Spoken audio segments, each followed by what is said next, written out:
दोस्तों हम फिर से लेकर आ चुके हैं आप लोगों के लिए शाम की सभी ताज़ा और बड़ी खबरें। एक एक कर आपको सारी खबरों की जानकारी देंगे आज देश दुनिया में क्या कुछ हो रहा है। दरअसल दोस्तों सबसे पहली जो बिग ब्रेकिंग निकल आ रही है, राहुल गांधी का केंद्र सरकार के ऊपर बड़ा हमला। बोले प्रधानमंत्री नरेंद्र मोदी देश की बिगड़ती स्थिति के जिम्मेदार है, वो देश की बिगड़ती स्थिति पर बात नहीं करना चाहते। इसके बारे में आपको विस्तार से बताएंगे। वहीं पर दोस्तों अगली बिग ब्रेकिंग में हम आपको बताएंगे दोस्तों बढ़ गई काली चरण की मुश्किलें। जी हाँ, फिर से एक बार गिरफ्तार होने के बाद गिड़गिड़ाने लगा है। बताएंगे कैसे महाराष्ट्र सरकार ने बड़ा एक्शन लिया है। वहीं पर दोस्तों अगली बिग ब्रेकिंग में हम आपको बताएंगे दोस्तों जी अखिलेश यादव बोले पिछले 5 साल में विकास के नाम पर धोखा कर रही थी बीजेपी की सरकार जनता के साथ। इसके बारे में आपको बताएंगे। वहीं पर दोस्तों यति नरसिंहानंद को बड़ा झटका, हरिद्वार कोर्ट ने बेल देने से इनकार कर दिया। इसके नाटकबाजी सारी समझ में आ गई है, इसके बारे में भी आपको विस्तार से बताएंगे। वहीं पर दोस्तों अगली बिग ब्रेकिंग में हम आपको बताएंगे दोस्तों उपेंद्र देव का पूरा परिवार दोस्तों अखिलेश की पार्टी में शामिल, योगी के खिलाफ पूरा परिवार उतर चुका है। इसके बारे में आपको विस्तार से बताएंगे। वहीं पर दोस्तों अब्दुल्ला आजम का जी हां ओवैसी को सलाह, बोले फिलहाल ओवैसी जी 100 सीटों से कोई सरकार नहीं बना सकता, लेकिन सरकार बनने से जरूर रोक सकता है, इसलिए सोच समझ कर करिए। समझिए दोस्तों कितनी बड़ी बात बोल दी अब्दुल्ला आजम ने, इसके बारे में आपको विस्तार से बताएंगे। वहीं पर दोस्तों अगली बिग ब्रेकिंग में हम आपको बताएंगे दोस्तों जी दरअसल आपको बता दोस्तों जी दिल्ली दंगे के पहले आरोपी, जी पहला आरोपी जिसको 5 साल की सजा सुना दी गई, दिनेश नाम था इसका, इसके बारे में भी आपको विस्तार से बताएंगे। वहीं पर दोस्तों अगली बिग ब्रेकिंग में हम आपको बताएंगे दोस्तों जी दरअसल आपको बता दोस्तों कर्नाटक से दर्दनाक खबर। जी बजरंग दल के कुछ गुंडों ने दोस्तों 2 व्यक्ति को पीट पीट कर मार डाला जी, जिसके बाद एक की मौत हो गई और एक बच गया है। जिसके बारे में बताएंगे कैसे आरिफ खानम जो शेरानी है, जी हाँ दवायर की दोस्तों एंकर, उन्होंने बताई पूरी सच्चाई। वहीं पर दोस्तों अगली बिग ब्रेकिंग में हम आपको बताएंगे दोस्तों जी दरअसल आपको बता दोस्तों प्रधानमंत्री नरेंद्र मोदी का एक और वीडियो सोशल मीडिया पर वायरल। जी हाँ टेलीप्रॉम्प्टर के बाद दोस्तों ये दूसरा वीडियो वायरल, जिसमें मोदी जी की जुबान फिसल गई दोस्तों, लड़की बचाओ की जगह लड़की पटाओ, इस तरीके की जो बात है दोस्तों वो मुंह से निकली है। ये वीडियो सोशल मीडिया पर वायरल हो रहा, बताएंगे क्या कुछ है। वहीं पर दोस्तों अगली बिग ब्रेकिंग में हम आपको बताएंगे दोस्तों जी दरअसल आपको बता दोस्तों टेनी मिश्रा को नहीं बनाया गया स्टार प्रचारक। जी हाँ टेनी मिश्रा को दोस्तों एक तरीके से बीजेपी ने लात मार कर निकाल दिया। दरअसल स्टार प्रचारक की सूची में टेनी मिश्रा का नाम ही गायब है, इसके बारे में भी आपको विस्तार से बताएंगे। वहीं पर दोस्तों अगली बिग ब्रेकिंग में हम आपको बताएंगे दोस्तों सूर्य प्रताप का मोदी सरकार पर बड़ा हमला, बोले कि अब भी टेलीप्रॉम्प्टर की तरह जुबान फिसल गई, इसके बारे में आपको विस्तार से बताएंगे।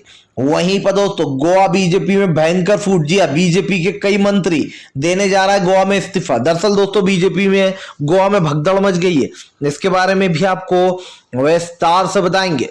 तो सारी खबरें फटाफट अंदाज में देंगे, एक एक कर देंगे। फिलहाल चलिए बढ़ते हैं सबसे पहली और सबसे बड़ी खबर की ओर। दरअसल दोस्तों आपको बता दें असदुद्दीन ओवैसी को अब्दुल्ला आजम की नसीहत, बोले 100 सीट से कोई नहीं बना पाता सरकार। जी हाँ लेकिन सरकार बनने से जरूर रोक सकता है। ओवैसी साहब दिमाग से काम लीजिए, 100 सीटों पर लड़ने से कुछ नहीं होने वाला, लेकिन आप बीजेपी की सरकार जरूर बनवा देंगे। दरअसल दोस्तों अब्दुल्ला आजम ने बीजेपी को नसीहत दी है असदुद्दीन ओवैसी को। अब्दुल्ला आजम का कहना है कि 100 सीटें लड़कर कोई चुनाव नहीं जीत सकता, और इस बात में दोस्तों 100% सच्चाई है। आप देखिए 100 सीट अगर दोस्तों ओवैसी 100 सीट पर चुनाव लड़ते हैं, मान लीजिए उनकी दोस्तों 50 सीटें आ गई, 20 सीटें आ गई, तो वो क्या कर लेंगे दोस्तों? कुछ भी नहीं कर पाएंगे, ना ही अपनी सरकार बना पाएंगे।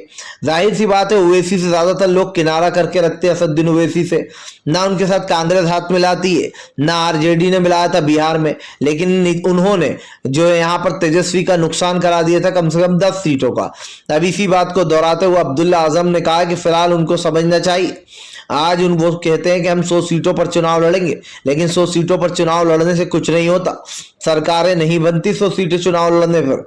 पिछली बार ओवैसी ने दोस्तों 38 सीटों पर चुनाव लड़ा था, जमानत तक जब्त हो गई थी उत्तर प्रदेश में, सीट ही नहीं मिली थी। हालांकि हम ये नहीं कहते कि जो पिछली बार हुआ था वो इस बार भी होगा, लेकिन दोस्तों ये बात तो साफ है कि असदुद्दीन ओवैसी बीजेपी का फायदा कराने की फिराक में, क्योंकि अगर ओवैसी सीटें उड़ाएंगे तो इसका मतलब समझिए कि बीजेपी उत्तर प्रदेश में मजबूत होगी। और यही कारण है जो अब्दुल्ला आजम खान के बेटे जो हैं उन्होंने ओवैसी साहब को नसीहत दे दी कि फिलहाल इस तरीके की चीजें ना करें, सोच समझ कर फैसला लें। जी हाँ, और ये इस बात में दोस्तों 100% सच्चाई भी है। फिलहाल खैर चलिए हम बढ़ते हैं दोस्तों एक और अगली बिग ब्रेकिंग की तरफ। बता दोस्तों अगली जो बड़ी खबर निकल कर आ रही, जी हाँ, दरअसल दोस्तों आपको बता दें बीजेपी को बड़ा झटका। जी हाँ दोस्तों, एक बार फिर से अखिलेश यादव ने दे दिया बड़ा झटका। अखिलेश यादव ने बीजेपी के 5 सालों की दोस्तों पोल खोल दी। दरअसल अखिलेश यादव का कहना है कि बीजेपी ने पिछले 5 साल में विकास के नाम पर ठेंगा दिखा दिया। जी हाँ, जिस जनता से वोट मांग रहे थे हाथ जोड़कर उन्हीं के ऊपर उन्हीं हाथों से लाठियां चलवा दी।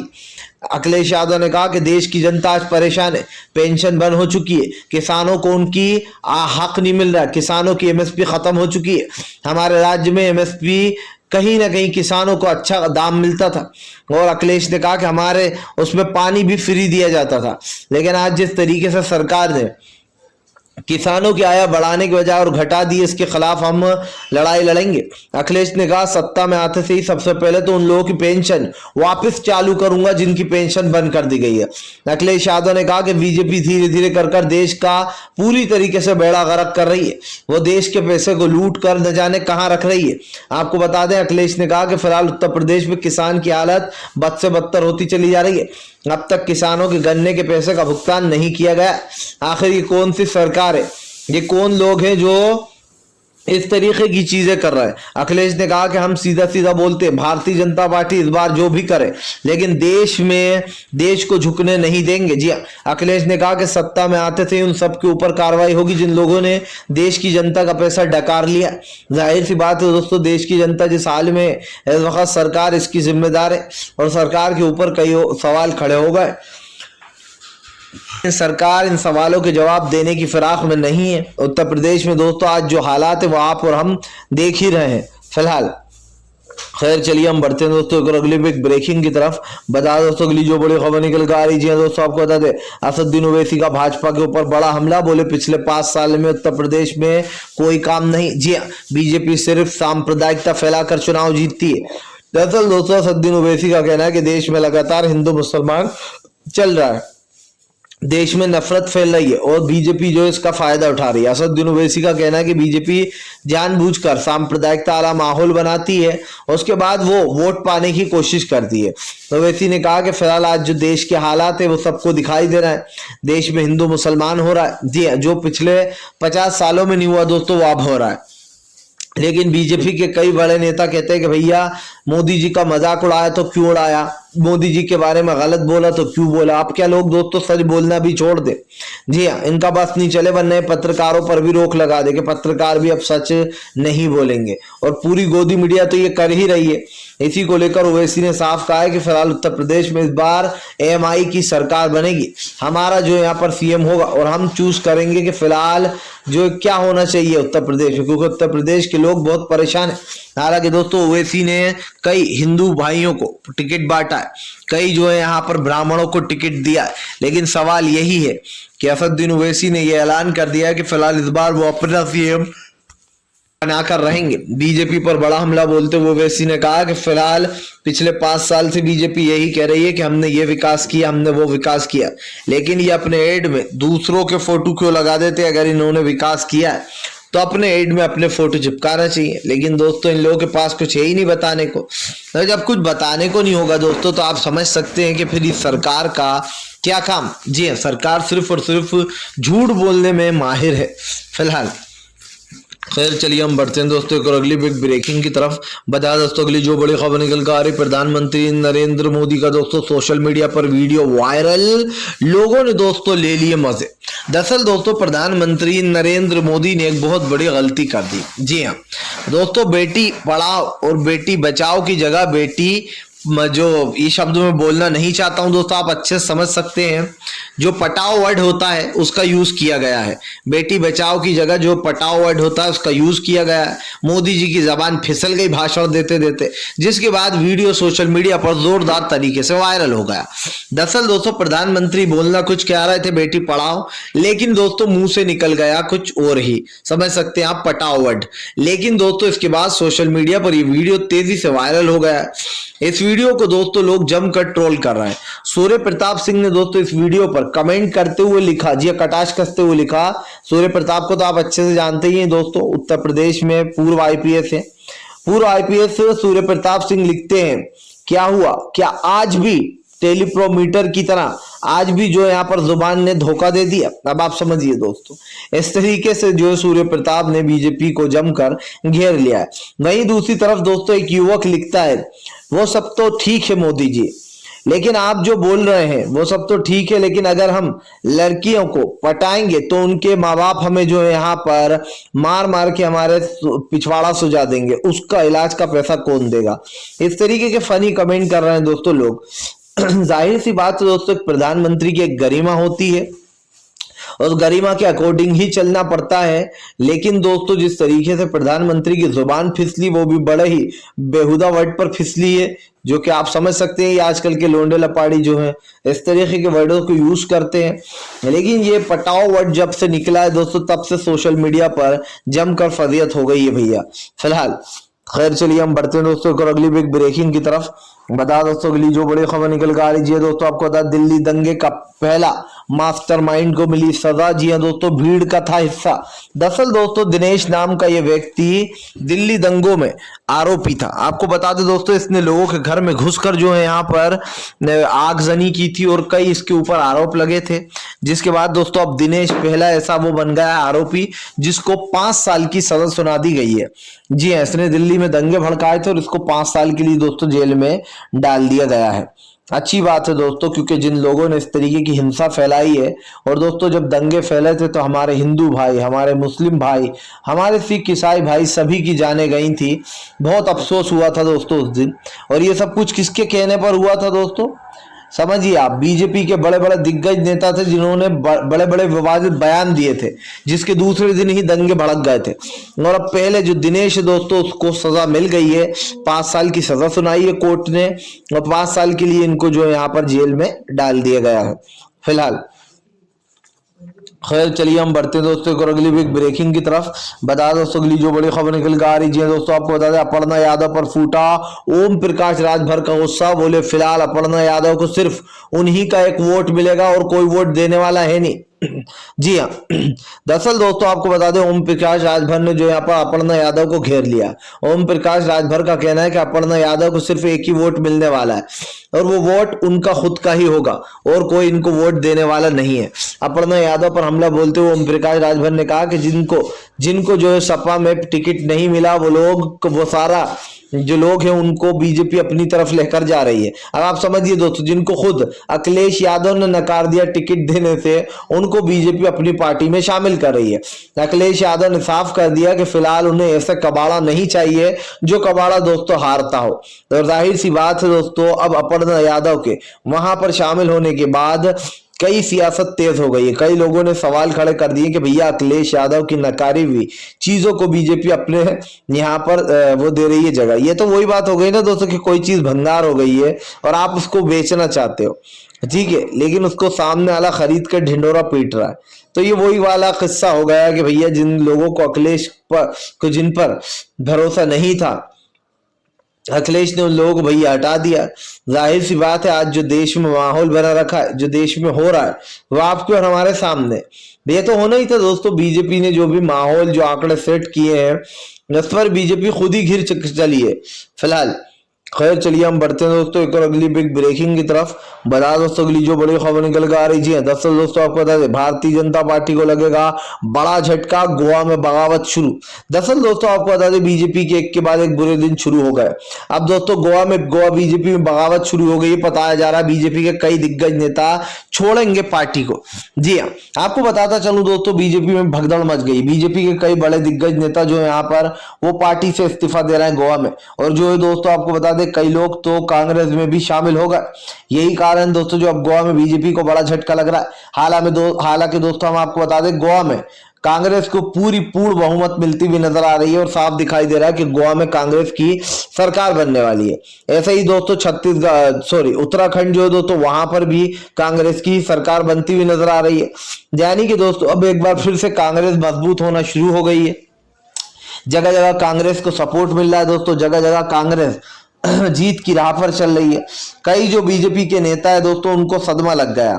इस वक्त जो गोवा का माहौल है वो पूरी तरीके से जनजनी हो चुका है। क्यों हो चुका है? क्योंकि दोस्तों बीजेपी के कई नेता जो है यहाँ पर काफी कुछ कर रहे हैं। यानी कि दोस्तों भारतीय जनता पार्टी को एक बड़ा झटका लगता हुआ नजर आ रहा है और ये बड़ा झटका कहता है दोस्तों कि फिलहाल बीजेपी पूरी तरीके से फेल हो चुकी है और बीजेपी को दोस्तों जो है यहाँ पर बड़ा झटका लग गया है। फिलहाल खैर चलिए दोस्तों बढ़ते हैं एक और अगली ब्रेकिंग की तरफ। बता दोस्तों अगली जो बड़ी खबर निकल कर आ रही है दोस्तों आपको बता बजरंग दल के बजरंग दल के 4 लोगों ने दोस्तों 2 व्यक्ति को जमकर पीटा, एक की जान चली गई दोस्तों। जी हाँ, दरअसल दोस्तों आरिफा खानम शेरवानी जो है उन्होंने दोस्तों एक वीडियो वायरल किया है।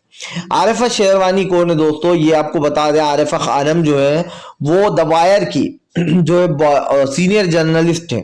आपको बताता चलूं दोस्तों मामला है कर्नाटक का। कर्नाटक में बीजेपी की सरकार है दोस्तों। आपको बता दें हिंदू और मुस्लिम भाइयों में यानी कि दोस्तों बजरंग दल और कुछ 2 लोगों में कुछ दिनों से खटपट चल रही थी, जिसके चलते दोस्तों बजरंग दल के 4 लोगों ने 2 मुस्लिम लड़कों को दोस्तों पहले तो जमकर पीटा, जिसमें से दोस्तों एक लड़की की मौत हो गई। बताया जा रहा है उसको चाकू मारे गए हैं। एक लड़की की मौत होने के बाद दोस्तों वहां का मामला गर्मा गया। मुस्लिम सड़कों पर उतर गए और कार्रवाई की मांग करने लगे कि उन्हें इंसाफ मिलना ही चाहिए जिसकी जान गई है। आपको बता दें दोस्तों जिस लड़के को चाकू मारा गया उसकी वहीं स्पॉट पर मौत हो गई। एक लड़का हालिया के गंभीर घायल है लेकिन उसकी भी हालत कुछ खास ठीक नहीं है। जिसके बाद दोस्तों एक लड़के की जान जाने के बाद आपको बता दें 4 लोग वहां से फरार हो गए। मुसलमान सड़कों पर उतर गए, उन 4 लोगों के खिलाफ कार्रवाई की मांग करी और दोस्तों आपको बता दें अब उन 4 को जो है पुलिस ने गिरफ्तार कर लिया है जब खूब हो हल्ला मचा। लेकिन दोस्तों अब आरिफा खानम जो है द वायर की पत्रकार, उनका कहना है कि अब क्या भारत में मुसलमान सुरक्षित नहीं है?